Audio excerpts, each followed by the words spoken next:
નમસ્કાર, આપ જોઈ રહ્યા છો નેશન પ્લસ ન્યૂઝ. હું છું આપની સાથે Hetal Bhagat. Baroda management association BMA Vadodara દ્વારા સસ્ટેનેબલ ફ્યુચર માટે ગ્રીન એનર્જી થીમ આધારિત 34મું વાર્ષિક મેનેજમેન્ટ કન્વેન્શન અને ઓપન ચેસ ટુર્નામેન્ટનું આયોજન કરવામાં આવ્યું હતું, જેમાં રાજ્ય સરકારના ખેલ મહાકુંભને પૂરક ગુજરાતની શ્રેષ્ઠ ચેસ પ્રતિભાઓએ તેમની રમતનું પ્રદર્શન કર્યું હતું. વર્ષ 1957માં સ્થપાયેલું બરોડા મેનેજમેન્ટ એસોસિએશન એ નોન પ્રોફિટ ઓર્ગેનાઇઝેશન છે અને મેનેજમેન્ટ પ્રથાઓને પ્રોત્સાહન આપવામાં અને સમુદાયના આર્થિક અને સામાજિક વિકાસમાં યોગદાન આપવામાં મોખરે રહી છે.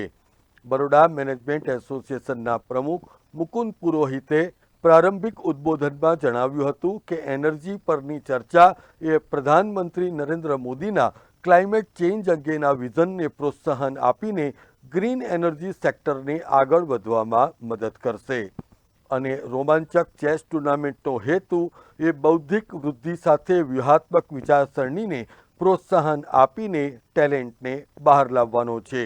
280 લોકોએ ભાગ લીધો છે ચેસના અંદર અને નીચે લગભગ 200 પાર્ટિસિપન્ટે આખા ગુજરાતમાંથી ભાગ લીધો છે. નીચે જે ઇવેન્ટ છે ને બેઝિકલી એક પ્લેટફોર્મ પૂરું પાડે છે બરોડા મેનેજમેન્ટ એસોસિએશન, જ્યાં હમણાં વાત કરી એ પ્રમાણે કે ગ્રીન એનર્જી, સોલાર એનર્જી અને રિન્યુએબલ એનર્જી વિશે જાણકારી, એના જે લો બનાવનાર છે, સરકારના લોકો અહીંયા આવવાના છે, CM ઓફિસમાંથી લોકો આવવાના છે, મેન્યુફેક્ચરર જે સોલારની પેનલ બનાવે છે મેન્યુફેક્ચરર મિસ્ટર ફારૂકને એ લોકો અહીંયા છે અને એન્ડ યુઝર પણ અહીંયા છે, ઇન્સ્ટોલર પણ અહીંયા છે.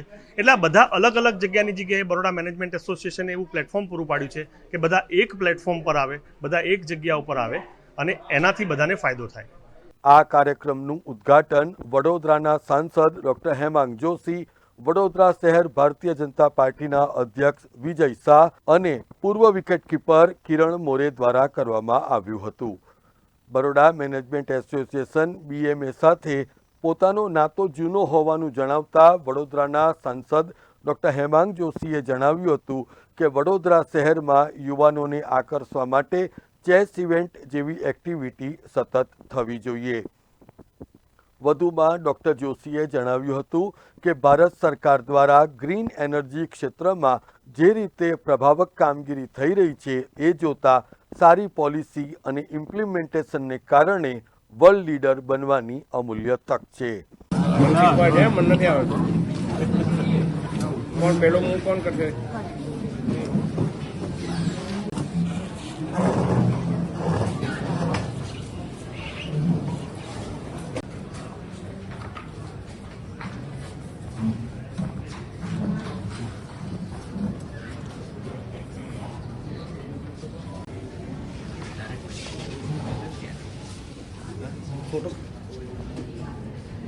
આજે બરોડા મેનેજમેન્ટ કન્વેન્શન દ્વારા એમનું એન્યુઅલ મેનેજમેન્ટ કન્વેન્શન આજે ગ્રીન એનર્જી અને સસ્ટેનેબિલિટીની થીમ ઉપર યોજવામાં આવ્યું.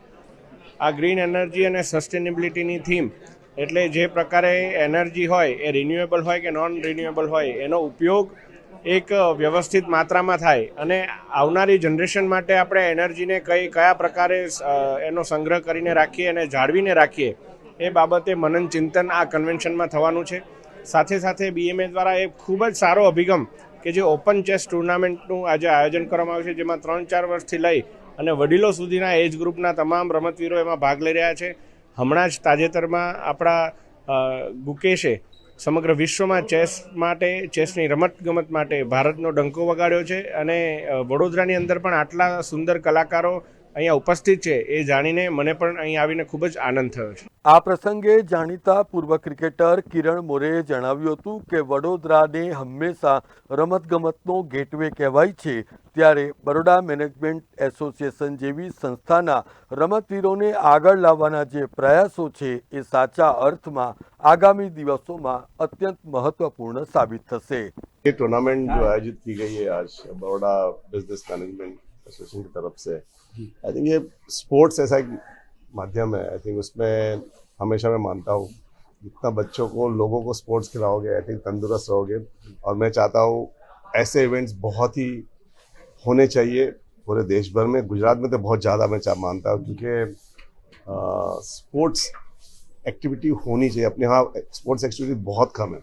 ज़्यादातर क्रिकेट होता है, पर मुझे लगता है सारे स्पोर्ट्स में होना चाहिए। अभी चेस की टूर्नामेंट एक नहीं होनी चाहिए, 50 होनी चाहिए, तो हर एक कैटेगरी ग्रुप्स में होनी चाहिए, अलग अलग इवेंट्स होने चाहिए सारे स्पोर्ट्स में। टेनिस है, आप कबड्डी है, खो खो है, सब जगह पे आप गोल्फ टूर्नामेंट है, क्रिकेट में है। आई थिंक वैसे टूर्नामेंट होते हैं, हमेशा एक देश वाइब्रेंट रहता है हमेशा। सो आई ऑलवेज सी दैट आज कोई जीतता है, आज गुकेश जीत के आए तो पूरा इंडिया हिल गया है, पूरा वर्ल्ड हिल गया है। तो आई थिंक ऐसी चीज़ें होनी चाहिए। नीरज चोपड़ा जब गोल्ड जीते तभी पूरा भारत हिल गया था। तो आई थिंक ऐसी बातें और होनी चाहिए, हर पूरे दिन कुछ नया नया कुछ न्यूज़ आनी चाहिए स्पोर्ट्स के लिए। तो आई थिंक मुझे लगता है जितना ज़्यादा टूर्नामेंट करेंगे, आज जो अगली पीढ़ी आने वाली है वो आगे बढ़ेंगे, अपना देश का नाम रोशन करेंगे, अपना सिटी का नाम रोशन करेंगे। मैं हमेशा मानता हूँ स्पोर्ट्स ऐसा एक मीडियम है कि उसमें और ध्यान देना चाहिए हम लोगों को, सबको। ऐसा नहीं कि कोई एक ही जन इवेंट ऑर्गेनाइज करे, जितने भी करे, कोई भी करे, स्कूल्स में भी होना चाहिए, कॉलेजेस में भी होना चाहिए।